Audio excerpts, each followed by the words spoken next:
네, 한국 현대차와 LG 엔솔 합작 공장에서 미국 이민 세관 단속국이 들이닥치게 됩니다. 이렇게 되면서 안타까운 소식이 벌어졌는데 불법 체류자 475명을 체포했는데 300명 넘는 사람이 한국인이었다 라는 뉴스였죠. 단순히 뉴스만 보면은 그런가 보다 라고 넘어갈 수도 있겠지만 타이밍을 생각하면은 그렇게 생각할 수가 없는 겁니다. 트럼프 대통령이 어떻게 말을 했느냐, 불법 체류자 단속은 할 일을 한 것뿐이다 라고 말을 해요. 그 타이밍상 우리가 어디까지 생각을 해야 되는지 이야기를 해보도록 할게요. 해외에서 근무를 하려면 정식으로 비자를 받고 일을 해야 됩니다. 회사에서는 비자를 받아서 나가라 이렇게 공지를 하지만 이런 경우도 있어요. 예를 들어서 출장이라던가 단기 근무로 가는 경우에 아무래도 간편하고 편리한 무비자로 ESTA만 받고 나서 간다던가 아니면은 비원 비자를 받아서 가는 사람들이 많습니다. 이런 사례로 해외에 갔다가 전자여행 허가가 막힌 사람도 여럿 있었죠. 이번에 공장 건설로 간 사람들 그리고 이제 거기에 있는 협력사 사람들이 대거 잡히게 됩니다. 그러니까 회사 입장에서는 안 그래도 관세가 아직 안 내려갔잖아요. 이제 25에서 15로 떨어져야 되는데 안 떨어졌고 그것도 걱정인데 이런 부담까지 안게 되는 거죠. 미국의 투자는 투자대로 했고 한국에서 사업하기는 더 까다로워지고 있는 상황에서 이번에는 미국으로 간 노동자 체포까지 압박을 받게 됩니다.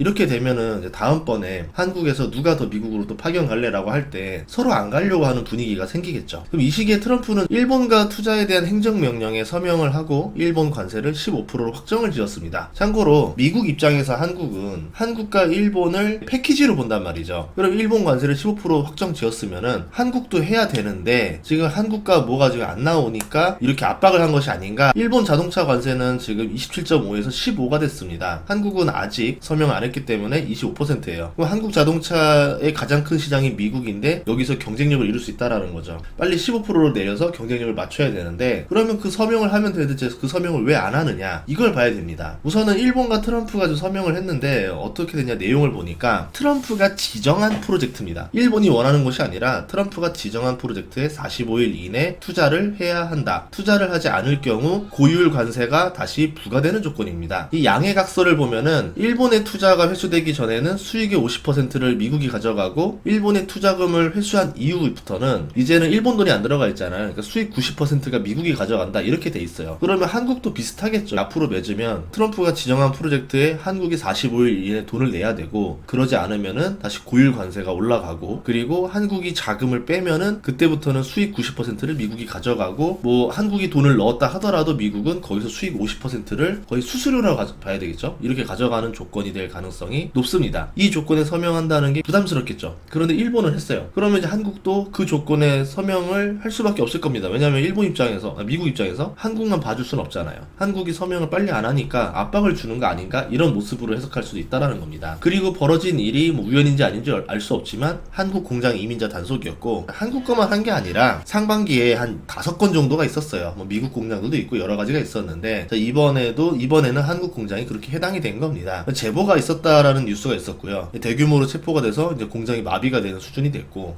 이제 뉴스에서 봤을 때는 두 손을 묶어서 끌고 가는 모습들 때문에 미국인들도 이제 투자를 하는 한국한테 좀 무례한 거 아니냐 이런 의견들도 나왔다 라 볼 수 있고요. 이렇게 되면 한국 정부 입장에서는 트럼프와 관세 협상에 부담을 느낄 수밖에 없죠. 이제 우리가 불리해지기 시작하는 겁니다. 자, 그러면은 미국은 왜 그랬는가? 일주일 전 이야기인데요. 한국과 미국의 공동 성명이 불발되었다라는 뉴스가 있었죠. 그 이유가 관세 협상 내용에 대해서 서로 이견이 있었기 때문이다. 미국은 한국이 명확한 일정 스케줄과 투자 금액, 방식을 문서화하기를 원했다. 문서화하면 이제 공개가 되겠죠. 한국은 대규모 재정이 동원되므로 이에 대한 부담을 느꼈다. 시간이 필요하다는 판단으로 추측이 된다. 이거는 맞았다 아니다가 아니라 추측된다라고 이제 기사에 나와 있는데, 그러니까 한국은 시간을 좀 끌으려고 했었다라고 볼 수 있었고요. 근데 한국은 자동차 관세 25%에서 15%로 낮춘다는 내용을 문서로 명시하길 원했는데 미국은 이걸 또 거부했다라는 뉴스가 있습니다. 그리고 여기에다가 안보와 원자력 협정 등 추가 조율건까지 나오면서 불발이 됐는데 이번에 체포 뉴스로 한국의 시간이 더 다급하게 되었다 라고 볼 수 있겠죠. 그럼 일본은 어떻게 했냐면요, 투자금 5,500억 달러입니다. 우리 돈으로 765조 원인데 이거를 45일 이내 미국에 내야 돼요. 일본 외환 보유고가 1조 1,000억 달러인데 5,500억 달러 절반을 미국에 줘야 됩니다. 나라 살림이 거덜나겠죠. 한국은 3,500억 달러 투자하기로 했는데 외환 보유고가 4,100억 달러입니다. 그러니까 단기간이라고 하면은 일본이나 한국이나 외환 보유고가 거덜나고 환율이 치솟겠죠. 그래서 미국도 상식적으로 그렇게 하긴 않겠지만 프로젝트마다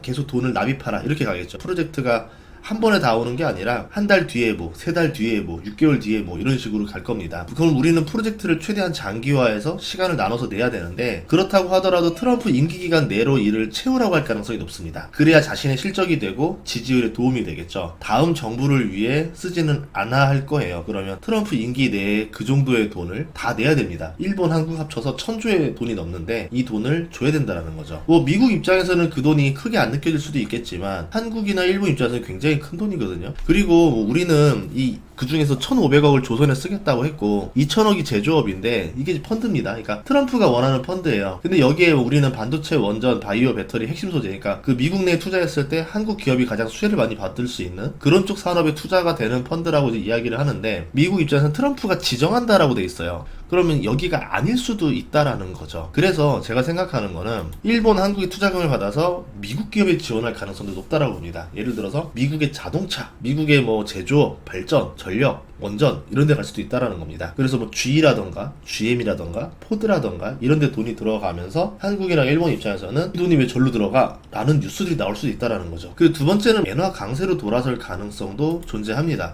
일본의 자금이 이제 일본 자금을 미국으로 보내야 되니까 그렇게 되면 당연히 엔화가 약세가 되는 거 아니냐 이렇게 볼 수도 있는데, 제가 보는 생각은 조금 달라요. 일본 자금을 미국에 대려면은 외환보유고 자산을 이제 팔아서 미국으로 보내야 됩니다. 외환보유고는 대부분 미국채니까 미국채를 팔아서 가야 되는 것도 있고, 해외에 있는 자산들을 팔아서 미국으로 보내는 방법이 있어요. 일본은 그게 가능합니다. 그러니까 외환보유고를 유지하기 위해서 최대한 해외 자산을 많이 팔겠죠. 근데 또 상당 부분 그 자산들이 또 미국 자산입니다. 그러니까 미국 자산은 매도를 치고 이거를 현금화해서 일본으로 넉넉히 가져온 다음에 다시 스케줄에 맞게 미국에 지원하는 방식이기 때문에 일본이 미국으로 보내는 것보다 일본이 미국에 파는 게 더 많을 것이다 라고 보는 거죠. 그렇게 되면은 시간차도 더 먼저 땡겨야 되기 때문에 엔화 강세가 아닐까라고 생각을 해요. 그러면 한국도 비슷하게 돌아가느냐? 아닐 수도 있습니다. 환율이 더 올라갈 수도 있어요. 일본 같은 경우는 이제 해외 자산을 판다는 옵션이 있지만 한국은 외환 보유고에서 상당 부분을 빼내야 됩니다. 일본과 체급상 또 다른 상황일 수도 있는 거고요. 일본은 맞으면 아픈 수준인데 한국은 이거 그대로 맞으면 중환자가 됩니다. 그러니까 한국 기업들은 또 여기다가 미국으로 계속 이전하고 있어요. 그러니까 투자를 해외로 옮기면서 달러가 계속 빠져나가죠. 향후에 벌어들이는 달러도 한동안 미국 투자에 다시 재투자하던가 부채를 갚아야 됩니다. 그러니까 본국으로 달러가 들어오지 않죠. 나가는 달러는 있는데 들어오는 달러가 한동안 없으면서 과거 일본 같은 상황이 벌어질 수도 있다. 그러면 이게 또 어떤 일로 벌어지냐면 자본이 계속 해외로 나갑니다. 자, 예를 들어서 미국 법인이 팔아서 번 돈을 미국 법인이 그대로 들고 있겠죠. 부채를 갚거나 미국 내에 재투자를 계속 해야 되니까 이 돈을 한국으로 송금해 주질 않습니다. 송금으로 들어오지 않으니까 돈이 돌아가는 일들이 줄어들게 됩니다. 한마디로 내수가 안 좋아진다라는 거죠. 23년, 24년에 어떤 일이 있었냐면 우리나라가 이제 중국에서는 좀 적자를 봤지만 미국 수출로 그 이상을 회복했어요. 더 많은 달러를 벌어들였어요. 그런데 내수 경제는 완전히 박살났습니다.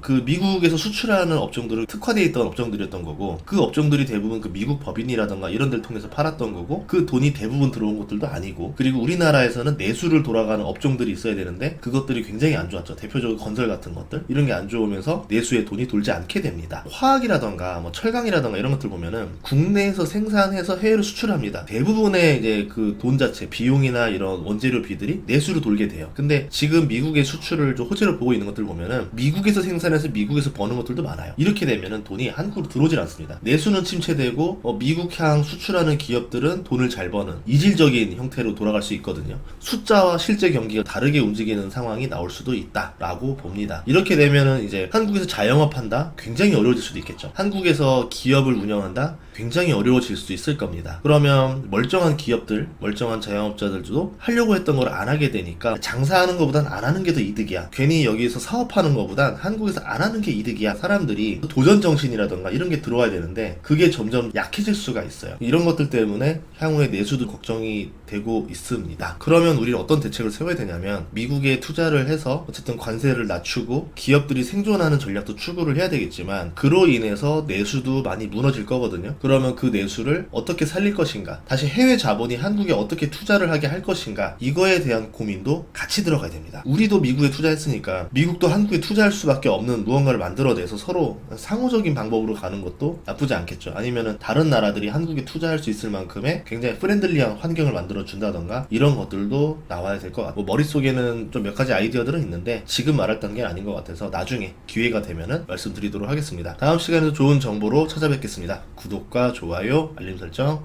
부탁드릴게요. 고맙습니다.